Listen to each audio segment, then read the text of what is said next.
Oi, gente. O vídeo hoje é falando de adoção. Para quem não me conhece, meu nome é Selma, eu sou mãe de 4 filhos. Uma menina com 26 anos, uma menina com 14 anos, um menino de 13 e um menino de 8 anos. A minha filha mais velha, de 26 anos, é filha biológica e as outras 3 crianças vieram por adoção. Que é considerado, na idade que elas vieram, a adoção tardia. Eu fiquei de falar focado na adoção tardia, que é o que eu vivenciei e vivencio. Navegando aí, vivendo nesse mundo de adoção, eu aprendi um pouquinho e durante 2 anos e meio eu coordenei um grupo de apoio à adoção em Cachoeira Paulista. O grupo existe ainda, Eu não moro mais na cidade, mas o grupo ainda existe em Cachoeira Paulista. O que eu aprendi nesse meio adotivo, Alguns dados a nível numéricos é fácil de encontrar na internet. Eu vou deixar escrito aqui alguns sites, que vocês podem pesquisar, podem pegar os dados atualizados a nível numéricos, O que eu posso falar da adoção tardia, a nível de conhecimento, tudo que eu aprendi, é que considerada tardia é uma idade com as crianças com uma idade mais avançada, que seria de mais difícil colocação em família substituta. O que é família substituta? São os pretendentes que estão habilitados para adotar pelo fórum, pela comarca. Existe um cadastro, uma lista de pretendentes grande. Existem muitos pretendentes. Existem muitas crianças acolhidas que estão hoje em lares, de acolhimento, casas de abrigo. Só que nem todas que estão acolhidas estão aptas para adoção. Hoje, esses números não fecham, uma conta que não casa e a gente não entende, São mais pretendentes e menos criança apta à adoção. Por que essas crianças continuam dentro do abrigo e às vezes crescem, chegam até os 18 anos sem terem sido colocadas em outra família? Muitas vezes embarrera a idade. A idade das crianças não é a idade dos pretendentes.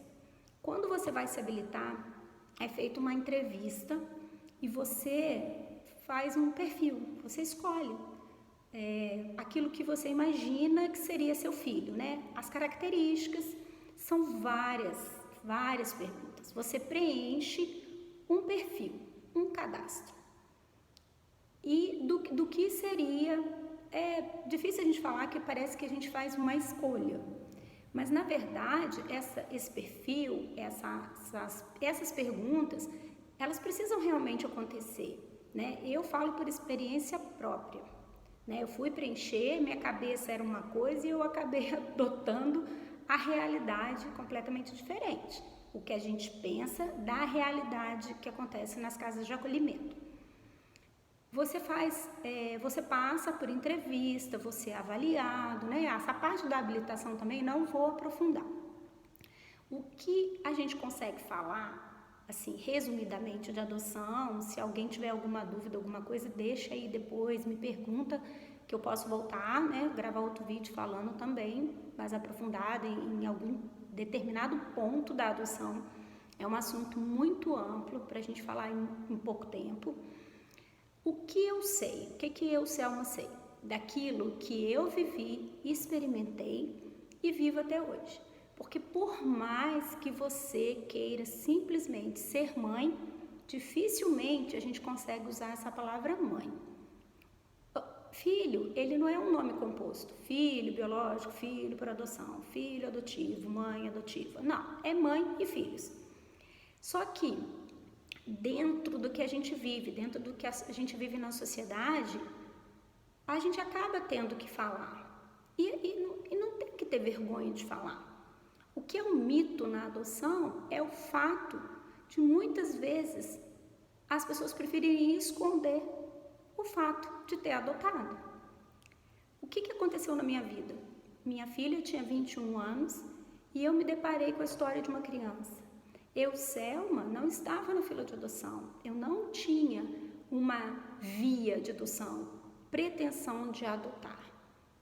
Eu conheci a história de uma criança dentro da comunidade de Canção Nova, através da comunidade Betânia, dentro da chácara na Canção Nova, a história de uma criança.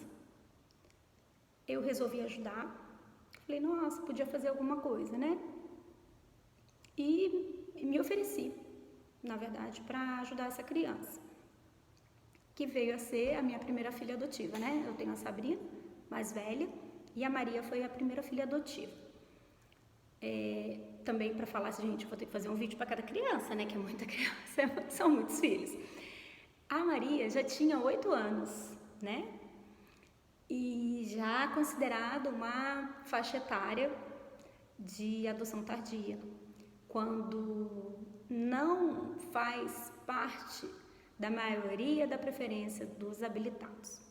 Mas a Maria chegou para mim, e a Maria hoje está com 14 anos, esse ano ela faz 15 anos já.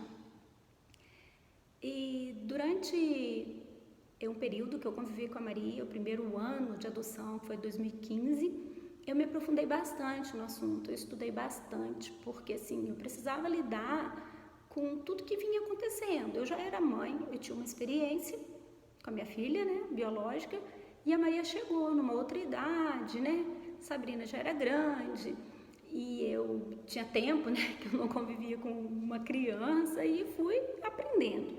E as demandas, por quê? Porque por mais que você tenha afinidade na hora da adoção, quando você convive, vem novidades para a criança e novidades para os pais. Eu estava preparada para a adoção? Eu não estava gestando, né? A diferença dos habilitados, que a gente fala, é uma gravidez invisível, né? Quem está na fila dos pretendentes, eles estão grávidos, a gente gosta de falar com carinho, grávidos do coração. É uma gestação que você não enxerga. A gestação biológica é uma transformação no corpo, né? Todo mundo percebe, sim, uma grávida. Mas os pretendentes, os habilitados que estão na fila, esperando o filho chegar, é uma gestação que leva muito mais tempo, é um tempo indeterminado. Dependendo do perfil daquele habilitado, a criança pode levar 1 ano, 2, 3... Tem casais que pretendentes que estão na fila esperando há 10 anos. Então, assim, é uma gravidez prolongada, né? Sem um prazo determinado. Na minha vida, a Maria chegou aos 8, o Vitor chegou aos 9 e o Gabriel chegou aos 5 anos de idade. Todos de adoção tardia. O mito que permeia a adoção tardia é alguma visão que a gente tem de que seria tarde, né? Falar tardia é como se fosse tarde. Essa criança traz muita bagagem, essa criança traz muitas manias, vícios, coisas que viveu com a família biológica delas, né? Família, os congenitores, violência, maus tratos. Por que ela estava no abrigo? Por que essa criança está apta à adoção? Porque o passado dela foi muito feliz? Não, né, gente? Se ela está para adoção, porque ela tem um passado sofrido. E nós, habilitados, nós, pretendentes, nós, pais que estamos ali, precisamos ser preparados para quando o filho chegar. É como se fosse um pré-natal, aonde entra o grupo de apoio. Durante o tempo que eu coordenei, a gente falava isso, é um pré-natal. O grupo de apoio hoje, ele atende interessados no assunto, habilitados, pretendentes já habilitados na espera do filho chegar, pais que já adotaram, que é o que a gente chama de pós-adoção. Existem grupos que já conseguem dar um apoio, né, com profissionais voluntários, psicólogos, e os encontros, cada encontro, uma vez por mês, né, acontecia lá comigo uma vez por mês, lá em Cachoeira, é determinado assunto trabalhado. Leva-se profissionais da área, pediatra, psicólogo, os encontros de perguntas e respostas, de testemunhos, né? Depoimentos de famílias que já adotaram. Existem particularidades das crianças que vêm de acolhimento, mas cada criança é uma criança. Cada uma tem uma história, um passado. E quando você adota, a gente tem que ter consciência de que a gente adota esse passado. O que é adotar? Adotar, o significado para mim é incorporar. Se você pegar lá no dicionário, né, a tradução vai te dar várias. É tomar regras. Eu acho que adotar é você introduzir, é você incorporar essa criança nessa nova família. Agora é fácil? Não, gente. Eu tenho babado para contar. Não é simples. Existe criança dentro, né, da minha família, criança que não deu trabalho nenhum, que a gente fala assim, nasceu, é como se tivesse nascido na família. Teve criança que teve mais resistência, mais dificuldade. E não são iguais. Agora, se você me perguntar o que tem de diferença entre filho adotivo e filho biológico, talvez mudem as frases, mas eles são iguais. Tirando a particularidade do acolhimento, da vida anterior, dos genitores, da vida, né? A criança, realmente mais velha, ela tem mais memória. Ela traz recorrente na cabeça fatos e memórias que a gente consegue depois ressignificar. Reaprender a amar, aprender o que é amar, porque às vezes não teve carinho nenhum. Mas, se é diferente, porque eu tenho uma filha biológica, eu posso dizer que não. Vamos supor que a diferença fosse uma frase. O seu filho biológico fala para você, numa hora de discussão, de briga, vai falar assim, eu não pedi para nascer. Não sei se alguém aqui tem ou já ouviu essa história, se alguém já ouviu essa frase, ou se já pronunciou, não pedi para nascer, então também agora você aguenta. Filho adotivo vai falar assim, eu não pedi para ser adotado. Então, assim, o comportamento, a gente às vezes justifica que o filho adotivo, a gente tem onde botar a culpa. Essa criança é assim, porque é lá dos genitores, do passado. É assim, por isso, isso e isso. E o filho biológico? Por que o filho adotivo, 8, 9 anos, é tarde? E se fosse seu filho biológico nessa faixa etária dando trabalho, você ia devolver para quem? Mas na adoção, a gente carrega, a gente vê muito, se você pesquisar e ler, você vai ver um número de devoluções. Devolução de criança. Gente, devolução de criança. Pretendentes que chegam a levar para casa, conviver e devolver criança.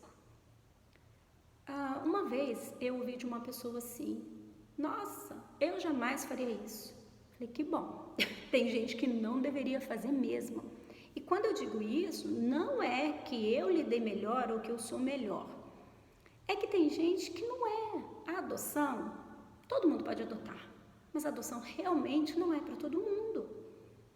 Você não simplesmente fala, vou lá adotar. Não, existem vários motivos.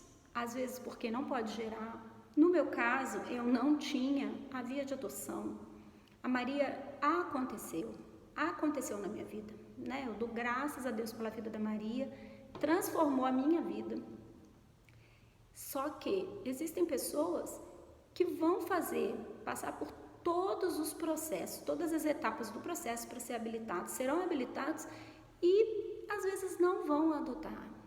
Não adianta achar que é bonito. Bonito. Eu ouço muito assim. Nossa, você tem um lugar reservado no céu. Nossa, você é uma santa. Gente, nossa, essas crianças tiraram sorte grande. Nossa, você é um anjo. Não, gente. Não, eu não sou boa, eu não sou anjo, não sou santa. Eu caminho para a santidade. Mas a adoção, ela não é caridade. Eu não estou fazendo um bem para essas crianças. Na verdade, eu construí uma família. É uma outra via de constituir família. Só que falar também que eu tirei de letra, que é simples, que eu posso falar com propriedade, eu falo assim, o que é bom é muito simples. Eu posso vir falar aqui o quanto eles me fazem felizes, o quanto eles são felizes, o quanto a gente se ama. Mas tem muita dificuldade nesse caminho, muita dificuldade. E a maioria da dificuldade, a resistência é nossa. Nossa dos pretendentes, nossa dos habilitados, nossa dificuldade em aceitação, em adoção. Por mais que a gente queira construir família, por mais que a gente queira ter um filho, as crianças, elas estão mais prontas, mais preparadas para serem filhos do que a gente para ser pai. Nesses encontros do grupo de apoio, cai muito mito, porque você vê o que valeu muito para mim a nível de experiência, que a gente sabe que a gente não está sozinho, as dificuldades, a gente não está sozinho, muita gente enfrenta desafios na adoção. Testes, gente, tem demais, teste. Como que a gente justifica? Como é que eu vou falar? Que a gente é testado para que essa criança se sinta segura, para que ela possa realmente nos amar, para ela ter certeza de que ela não será devolvida, de que não há mais sofrimento, de que ela está na sua casa e ali é o lar dela para sempre. E às vezes ela é devolvida. Eu não gosto muito de falar devolvida. Eu falo que desiste. A gente desiste, né? As pessoas desistem da adoção, desistem das crianças como se não tivesse jeito. Se você falar que a adoção tardia é a partir de 3, 4 anos, parece absurdo, porque são bebês. O que acontece com a família que adota, mesmo que você adote com 13, 14 anos, essa criança, ela pulou com certeza etapa. A gente não vai conhecer a história toda, não vai. Por mais que a gente conheça o passado, o fórum nos dá relatos da vida, dados da vida dessa criança, mas você é um quebra-cabeça. O passado, a criança leva muito tempo para confiar e poder contar das experiências dela. Então tem atitudes que acontecem na minha casa até hoje que refletem dores do passado, coisa que eu ainda não sei e não sei se um dia vai ser contado. A gente precisa estar aberto. Falar que eu tirei de letra? Não, gente, eu não tirei de letra. É um desafio até hoje. Eu às vezes tem momento que eu falo, gente, eu não vou dar conta. Gente, como que eu adotei? Não só as pessoas que questionam assim. Fala pra mim, nossa, mas você também foi adotar 3 crianças. Nossa, mas você também, esse monte de filho. É difícil, mesmo se fosse biológico. Não é porque é a adoção, é que educar dá trabalho, é cansativo. E claro, vem o acréscimo dessas dores que a gente desconhece. Muitas vezes a criança estoura com você refletindo a mãe biológica. No pai, o pai biológico, o genitor. Dores, sofrimentos que a gente não entende, que a gente não compreende. Agora, é possível. É possível se você, pretendente, se nós pais sairmos da posição de primeiro pensar na gente, para primeiro pensar na criança. Se a gente olhar o outro lado, olhar o lado da criança. A criança, ela vem, não é um bicho de pelúcia, não é um brinquedo, ela não vai ficar parada. Ela transforma a sua vida, minha vida virou de cabeça para baixo. Às vezes eu falo com eles assim, nossa, se vocês não estivessem aqui, né, durante a conversa, assim, o que você estaria fazendo, mãe? Aí eu falo, nossa, acho que eu estaria com a perna pro alto, folgadona. Nossa, mãe, parece que você nem queria adotar a gente. Quando, na verdade, eu tô falando assim, olha o tamanho do meu amor, a minha vida mudou inteira por vocês. Não há arrependimento nisso. Há um enfrentamento, às vezes, da situação, um cansaço emocional, físico. Normalmente, a gente tem muita ansiedade quanto ao futuro. Esse falar, a criança vai dar certo. A criança vai dar certo. Como se todo filho biológico dá certo, né? Nenhum filho biológico desencaminha. E afinal de contas, seu filho adotivo é filho biológico. Ele é filho biológico de alguém. Ele é seu filho, mas ele não nasceu de uma chocadeira. Ele é filho biológico de alguém. Quando fala-se que pais adotivos desistem da criança, as pessoas falam que é perverso. Nossa, coitada da criança. Gente, há 2 lados nessa situação. Também adianta um pai biológico, um pai adotivo, ficar com a criança persistir nessa adoção e maltratar essa criança, porque acontece. Não é porque pai adotivo que é santo. Acontecem adoções mal sucedidas, que às vezes era preferível para a criança ter ficado no abrigo. Tem relatos, tem fatos. O que a gente precisa é estar mais preparado para essa criança que vai chegar. Existem fatos que é narrados nesses grupos, né, que a gente vai tirando dúvida, que a gente vai aprofundando, que esclarece a possibilidade da adoção tardia. Muitos casais, a maioria dos casais e pretendentes que estão na fila é para uma criança pequena, né, da primeira infância. A maioria prefere de 0 a 3 anos ainda, preferem um bebê. Isso vem mudando, né?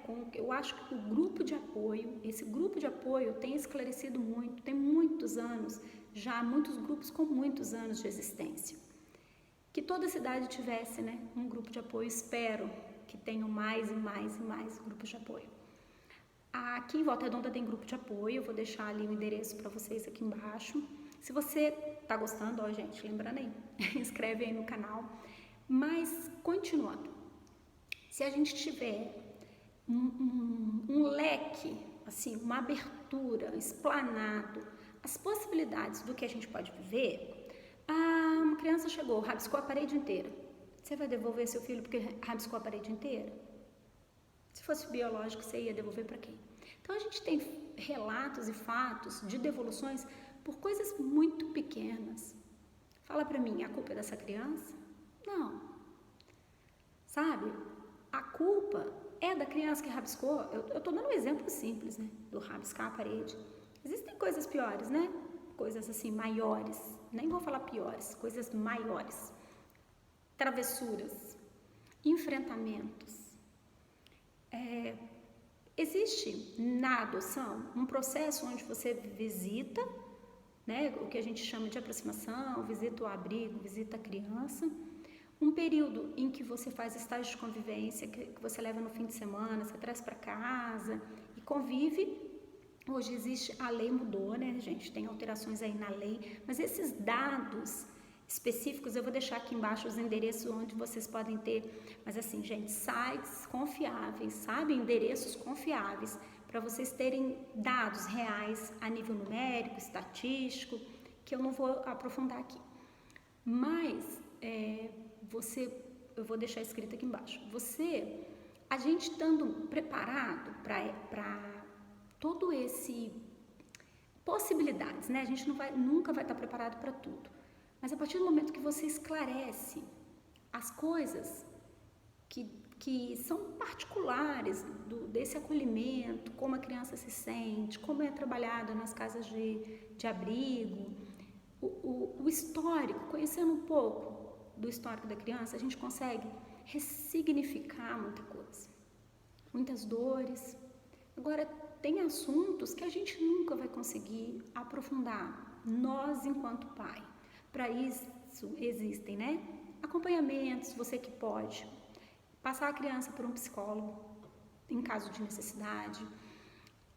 Na nível escolar, às vezes vem com muito atraso, uma coisa também que, assim, às vezes assusta os pais, que a criança tá grande, tá na série errada e você precisa de ajudar essa criança, apoiar essa criança para que ela vá equiparando a faixa etária, né, dentro da faixa cronológica com a série. Mas assim, como você pode dizer que é tarde para uma criança aos 5 anos, aos 6 anos, aos 8 anos, aos 10 anos? Nunca é tarde. Porque se a gente fala que é tarde, é como se você não acreditasse numa recuperação de um adulto. Como se não fizesse sentido. Esse nome, adoção tardia, a gente precisa realmente repensar, né? Tardia, como se não valesse a pena, já é tarde. Mas a gente precisa mudar essa história, mostrar que é possível, mesmo diante das dificuldades. Se eu já me descabelei, já me descabelei. Já chorei muito, já chorei muito. Já pensei, tem gente que fala que eu sou louca.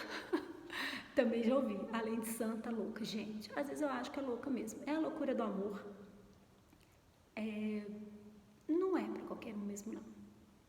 Se eu sou especial porque eu sou mãe adotiva, eu não sei também, não. Eu acho que é uma missão. Ser mãe é missão. Acontece, como a Maria aconteceu na minha vida, como alguns pretendentes, alguns casais, né, que não podem gerar, estão nesse processo aí de habilitação, de gestação do coração, esperando, se organizando para que esse filho chegue.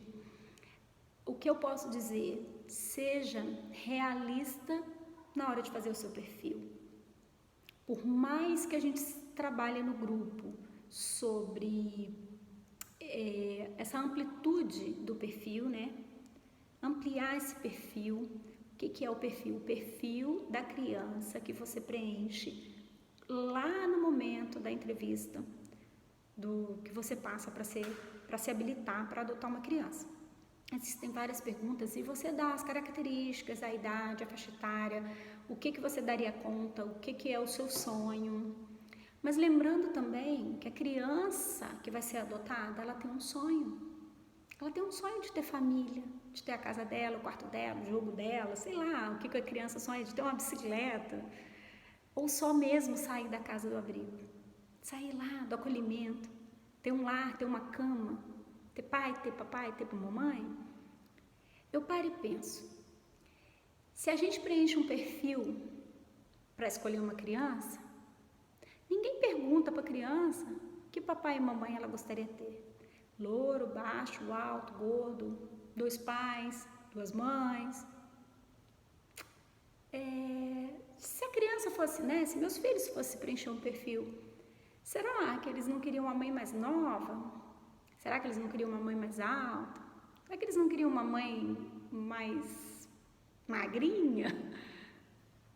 Não é? Se a gente pensar em que a gente faz tanta escolha, eu, quando preenchi o perfil para adotar mais uma criança, depois da Maria, eu coloquei que eu queria menina, porque eu já guardava as roupas que a Maria estava perdendo. Quando eu fui lá preencher, fazer minha ficha, eu coloquei que queria menina.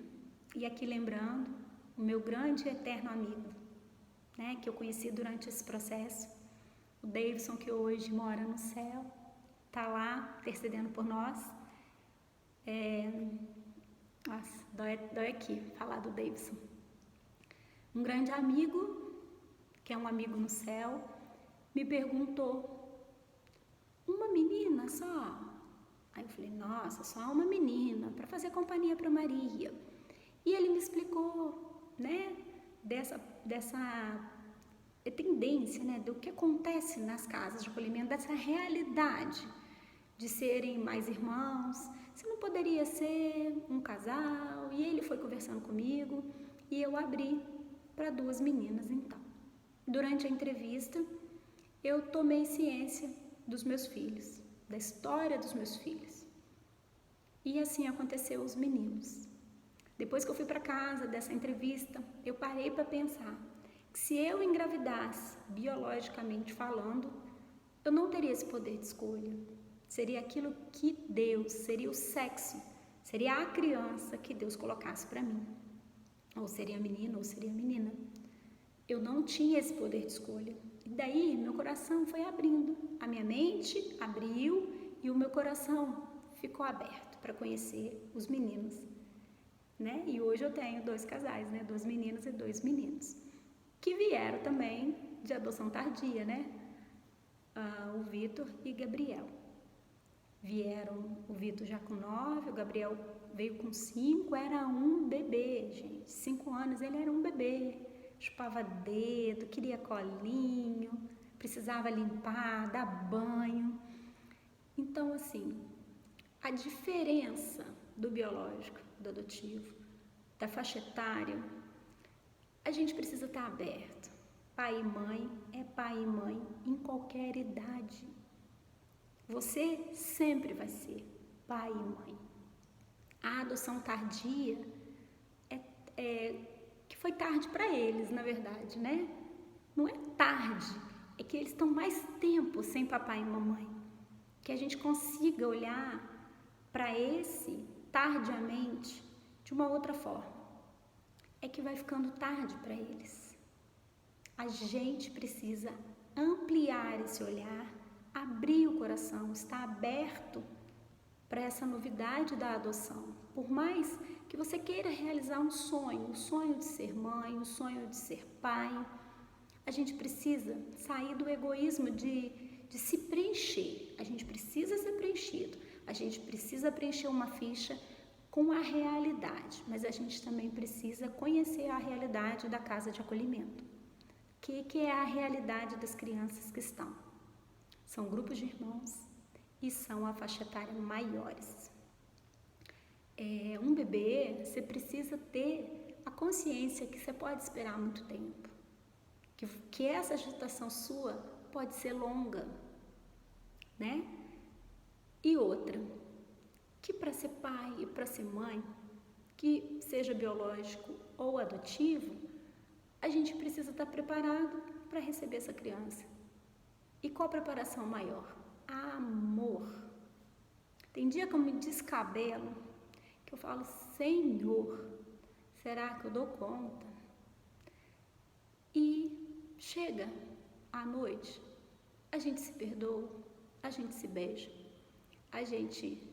é como se tudo terminasse ali, tá tudo bem, amanhã é outro dia, há outros desafios, outras alegrias, e cada um tranquilo na sua cama, na sua segurança. Família grande, nós somos 6, não é fácil, né? Eu falo que eles comentam que eu sou um general, tem que ser, às vezes a gente precisa ser duro, e dói ser duro, educar dói. Se não dá trabalho, é porque a gente não está educando. Criar, ou educar, né? Criar, pegar para criar, né? A gente ouve muito isso. Quem adota ouve, pegou para criar. Educar, criar, deixar eles chegarem, né? Evoluírem, irem para frente. Não é simples, é dolorido. O que a gente precisa é se preparar, visitar o grupo de apoio. Fica aqui a minha dica, né? De você que está na fila de adoção, procure, leia, se informe. Se precisar e se você tiver condição, faça o acompanhamento psicológico.